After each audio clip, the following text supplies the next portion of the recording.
let's talk about Hyrule Field and what significant changes this place is going to see, because obviously it has to change. The way that Hyrule Field was structured in Ocarina of Time in 1998 on Nintendo 64 was based on limitations. And if you're gonna have a game where loading screens, at least in the open space, is a thing of the past, need to scale things and change things as well. So the question is then, should the moment Link gets out of Kokiri Forest, rolling still be the fastest way of getting to Hyrule Castle? It depends on how much of a reskin of the original game this is going to be, or if it's going to be more of a reimagining. It wouldn't surprise me if they just ditch it in favor of sprinting, pretty much, and bringing back that dreaded stamina meter. Hyrule Field should be the area that sees perhaps the most change. Still think it should keep that general layout, but scaled larger. Like, it's not going to be like as big as Breath of the Wild's open field. So I definitely feel like there's room to expand upon Hyrule Field, not only just making it bigger, but adding more elements to it, more assets, I should say, graphical assets that I'm sure we're going to keep talking about here. Lone Wolf Ranch still needs to be the main highlight, of course. And something that Zeltic brought up in his recent Zeldude podcast is that Ingo was supposed to have an inn. There's a lot of cut content, as we all know, in Ocarina of Time, but I just feel like there are some things that are going to make it in and other things that are not. They're going to change the day and night cycle. It cannot stay for daytime for 2 minutes and 30 seconds and then nights being literally 1 minute and 20 seconds. In the case of a day, 1 hour is 12 seconds and nights are literally 6 seconds per hour. It cannot work again the same way. Adding more trees. Miyamoto thought players would simply crash into them with Epona in the adult section. Yeah, and I won't hit any trees. Real horses don't run into trees very often. Should be more trees, like not so many trees, because again, Hyrule Field still has to be a field. It can't just be Hyrule Forest all of a sudden, you know? Adding trees would be a good little addition to it. Not even just trees, also wildlife, you know, mini open air, if that makes sense. In the original game and on 3DS was very limited by the hardware at the time. I remember looking at that place when I was 6 years old though, 6 or 7 years old, and I was just blown away at how big it was, at least to me at the time. I don't know, maybe do something to kind of recapture that magic a little bit, make it feel more vast and brimming with life. We have seen concepts by Cryzenx when it comes to rideable up Epona in the child section. And we also know, of course, that in Majora's Mask, that is exactly what you do as Child Link. I actually wouldn't mind if we could ride Epona in the child section of the game, because you learn Epona's song, you tame. It would just be a more convenient and better way, especially if you're going to expand this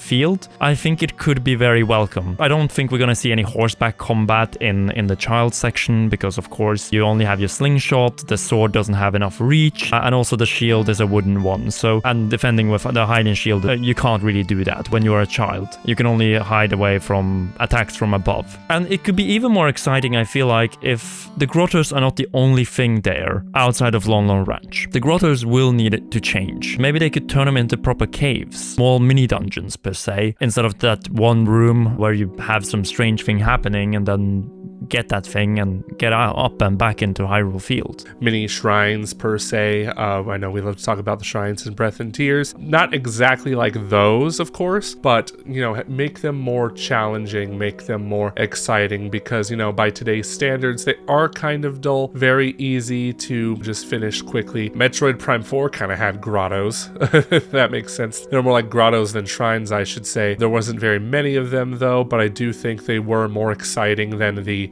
grottos have aged in Ocarina of Time, so make them more dynamic. Don't make them too long, though. Like, they should still be brief, but, you know, longer than they are in the original. I think the grottos could be perfect places for, like, finding signs or clues of the Hyrulean Civil War, the conflict that ended as Link was born. So, not long ago, there should be some battle axes left here and there, and that brings up, of course, the question, should we be able to cut down trees with, say, one of those battle axes?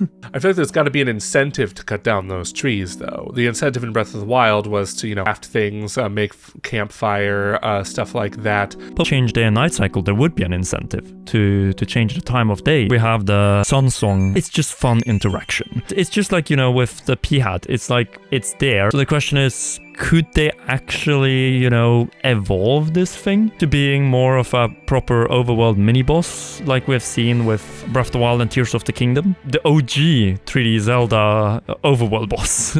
Really though, that thing is massive. It's crazy. I feel like that's got to be a good mini-boss. Like, how could you not give that thing a health bar? It looks like it's... I would like to see a reward. Like, say that this Peahat is blocking access. Because we know that the southern section of Hyrule Field, if we look at the original map from 1998, there's not much there. If you're gonna add a new, say, settlement or farmlands or anything, I would have actually liked that to open up the moment you defeat the Peahat. A very good reward, and then just make that completely optional. Farmland, we just have a field now. I would actually love to see some farmers that are not just raising horses and milking cows indoor.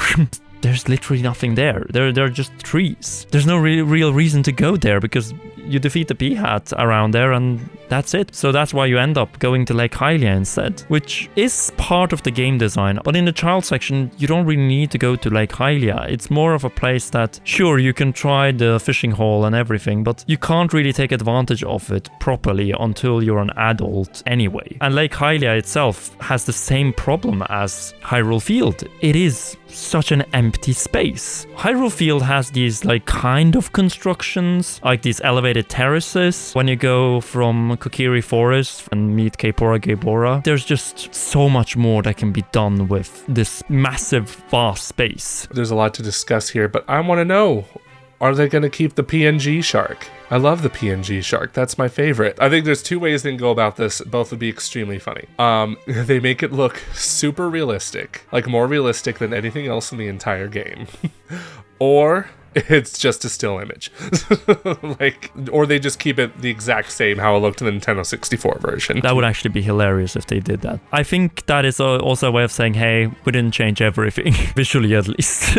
But that really begs the question, what should they do with Lake Hylia? Because there's very little you can do there. You pick up that bottle, obviously, from Princess Ruto, and then that's pretty much it. We've talked about previously about that other river going down from Death Mountain. I would like to actually see canoes added here. I would like to see them do what Twilight Princess did, not just tying it to a minigame. Then I would also like to see Lake Hylia actually being a fishing location. And then obviously the fishing hole there as well, but have just different type of fish there. I'm not asking for them to add a seaside or anything because that's not what Ocarina of Time is about. But I just want to see more life in a lake. Like, we're talking about wildlife in Hyrule Field. Well, what about water-based wildlife? That's what I would like to see, actually. That is how you make Ocarina of Time stand the test of time that is ahead, because this is probably going to be the final version of the game, and if it's going to be a more organic and balanced experience, which at the same time stays away from that whole open-air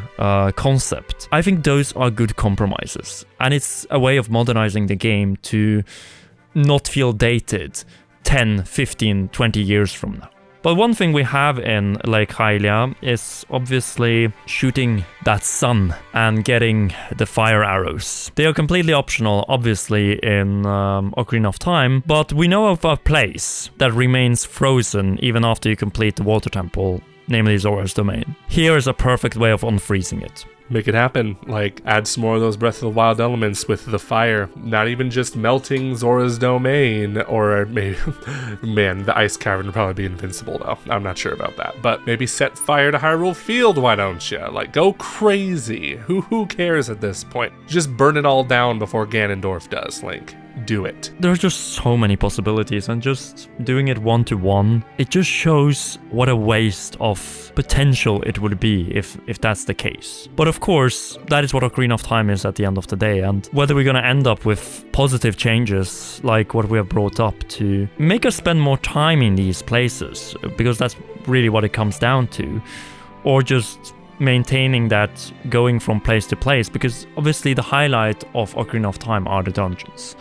And this is also why our series is mostly focused on them, because these other places are, sure, giving you the illusion of an open world, but that's what they are. They are, what can I say, transport stages from one dungeon to the other, especially when it comes to the adult section of the game, when you start crossing throughout the entire land. The big question then to all of you watching is, what do you think Ocarina of Time should do with Hyrule Field Lake Hylia and even Zora's Domain that didn't freeze up, and use fire, for example, to fix or set things ablaze before you end up in Kakariko that is of course on fire, before you are forced to go back in time and make your way down to the bottom of the well. And that is pretty much our transition to the next episode, which is definitely gonna be a lot darker than this one. But if you haven't already, and don't want to miss of course the next episode, be sure to leave a like, subscribe and press the notification bell.